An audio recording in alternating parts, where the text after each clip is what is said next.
isn't this thing lighting?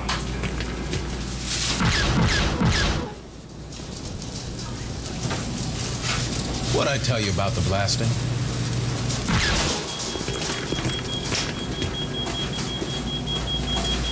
Star Wars is at BK. Get all 6 collectible hologram watches, just $1.99 each with any value meal. Own the DVD now. Own the watches forever. Ladies and gentlemen, welcome to Metropolis Radio. Today, we are talking Star Wars once again. And I know from the title alone, you are thinking, my God, that is one hell of a hot take. How could Dave Filoni himself have ruined Star Wars on TV? Well, to take you back really quickly, I came across this article on CBR. I'm not going to read it word for word, but that is a Star Wars skeleton crew doesn't have to connect to The Mandalorian. And in my opinion, this headline reads to me as a no shit type of headline. Of course, Star Wars skeleton crew doesn't have to connect to The Mandalorian. However, because all of these Star Wars shows are being connected, now you're starting to get this. Now you're starting to get overwhelmed. Is show A connected to show B? Oh, now you have show D that may not be. Actually, I'm getting a little ahead of myself, so let's actually dive into the main argument of the video, and that is Dave Filoni himself ruined Star Wars on TV. And I have 5 talking points, and we're going to go over each of them. So the first point that I want to make is actually the establishment of T-canon, because most people that watch these Star Wars shows don't understand the levels of canon that Star Wars has. I mean, obviously, now I'm pulling this from Wikipedia, but I've seen this all over the internet since the late 2000s. But anyway, the levels of canon goes as follows. You have G canon, which is the top canon. G canon, also known as George Lucas canon, that is obviously the 6 episodes and any statements by George Lucas, including unpublished production notes from him or his production department that are never seen by the public. Elements originated with Lucas in the movie novelizations, reference books, and other sources were also G canon, though anything created by the authors of those sources was C canon. When the films were changed, the newest editions were deemed to take canonical precedent over older ones, as they corrected mistakes, improved consistency between the 2 trilogies, and expressed Lucas's current vision of the Star Wars universe most closely. The deleted scenes included on the DVDs were also considered G canon when they didn't conflict with the movie. Then you get to T canon, or television canon. Referred to the canon level compromising of the feature film Star Wars: The Clone Wars and the television show Star Wars: The Clone Wars. It would have also included the untimely produced Star Wars live action TV series. I believe that was Star Wars Underworld. It was devised more recently in order to define a status above the C level canon, as confirmed by Chi. Basically, in my opinion, T-canon was created solely for Dave Filoni and Star Wars: The Clone Wars. That way, Star Wars: The Clone Wars would not be overburdened by having to try to connect to the movies themselves, which could be seen as a good thing or a bad thing, and they don't have to necessarily follow the books, the video games, the comics. Again, could be seen as either a good thing or a bad thing. So, again, you have this establishment of T-canon where Dave Filoni can kind of make up his own canon. He doesn't have to follow the movies, and he doesn't have to follow the books. And the second point that I'm going to bring up is one that I touched on a couple of minutes ago, and that Dave Filoni connects all of his shows together. And this is the main... This is the main crux of his problem.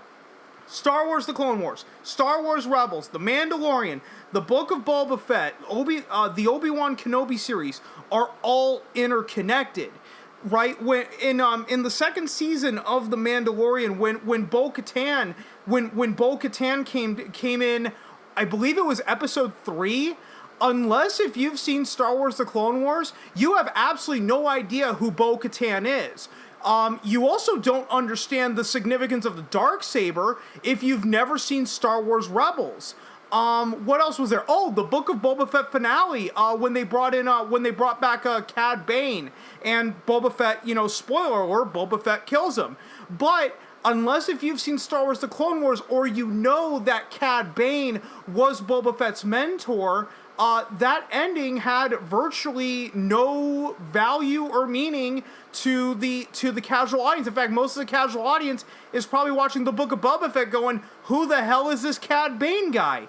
And again, I don't blame you. I don't believe that you should have to watch 7 seasons of Star Wars The Clone Wars 4 seasons of Star Wars Rebels just to watch the first and second seasons of The Mandalorian. You should be able to jump into a show like The Mandalorian cold. You should be able to jump into the Book of Boba Fett cold. But what was the Book of Boba Fett constantly referred to? It was constantly referred to as The Mandalorian Season 2.5. In fact, Boba Fett himself was sidelined in his own show. What was it, Episode 5 or Episode 6 was entirely focused on Mando and Baby Yoda. I do apologize. I only watched the first episode of Book of Boba Fett, and after that, I stopped giving a damn after that. But still, this is the problem with interconnectivity, and Marvel suffers from the exact same problem. Is that if you go on long enough, eventually the audience is going to have to start doing homework in order to pick up on these references and on the significance of all this stuff. Because now since they can't jump in cold, they might as well not jump in at all. The third point I'm bringing up is the fact that Dave Filoni is not attached to Andor. So again, now leading directly into my... I'm going to combine talking points 3 and 4. I typed this out a couple of days ago, but I'll combine talking points 3 and 4. So now what you're doing is now you are creating basically competing continuities, right? If you're going to interconnect all of your shows together, you need to do that right from the get-go. You can't come out and say, The Mandalorian, Book of Boba Fett, Ahsoka, the live-action Ahsoka series, what else am I missing? Obi-Wan Kenobi, Star Wars The Bad Batch. My God, I forgot about Star Wars The Bad Batch. All of those shows are connected, but stuff like Star Wars Andor or The Acolyte, all of that stuff isn't connected. So what's that going to do? It's going to create a lot of confusion where it's like, wait a minute, is Andor even connected to... Andor's not connected to the Mandalorian or anything else. But now this Star Wars Skeleton Crew, is that connected to the Mandalorian and everything else? Because every Star Wars show from the Mandalorian onward has all been interconnected. Andor is the one exception in this regard. And again, I don't believe Andor is truly connected to the Mandalorian. And coming across this article just came out a few hours ago as of the recording of this video, and that is Andor's audience demand is lowest of all Star Wars shows, studies reveal. And I'm just gonna read you the meat and potatoes. I'm not gonna read the entire article word for word. Although Disney has found overall success with its recent Star Wars shows, a new study from Parrot Analytics, as shared by the firm's industry strategist Brandon Katz on Twitter, shows that Andor's audience demand remains relatively low, using a proprietary system to calculate audience demand that takes into account social media posts, blogs, search traffic, and more. The study reveals that Andor ranks significantly below all other Star Wars shows. The Mandalorian Season 1 saw the highest peaks of demand overall. Well, and in the case of The Mandalorian Season 1, you could say it was because it was a new thing and that did pique a lot of people's interests. But now that we've had The Mandalorian Season 2, which wasn't that great, let's be honest. Most people will admit this to you, that The Mandalorian Season 2 did not start getting good until around Episode 4. You then get to the Book of Boba Fett, which everyone and their grandmother made fun of, including yours truly.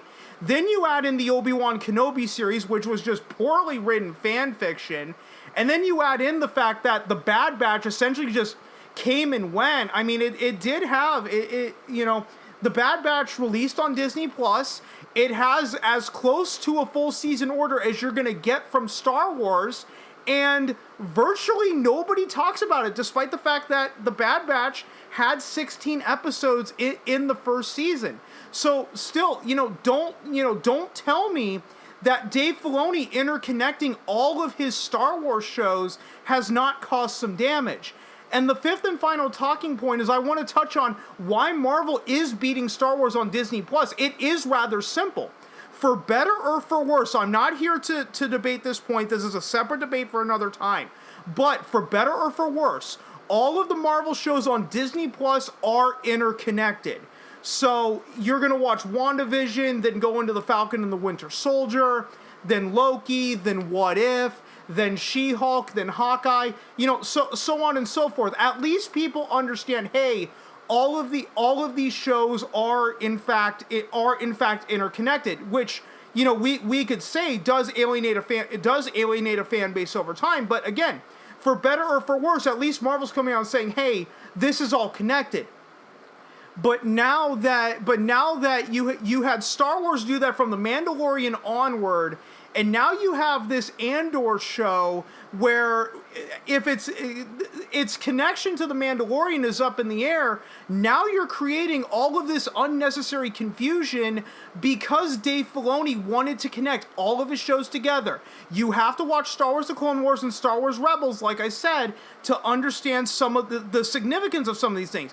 You want to understand the significance of the Darksaber? You got to watch Star Wars Rebels. You want to know who Bo-Katan was? You have to watch Star Wars The Clone Wars. What's another one? You want to understand the significance of Cad Bane to Boba Fett? You got to watch Star Wars The Clone Wars. You can't jump into these new shows cold.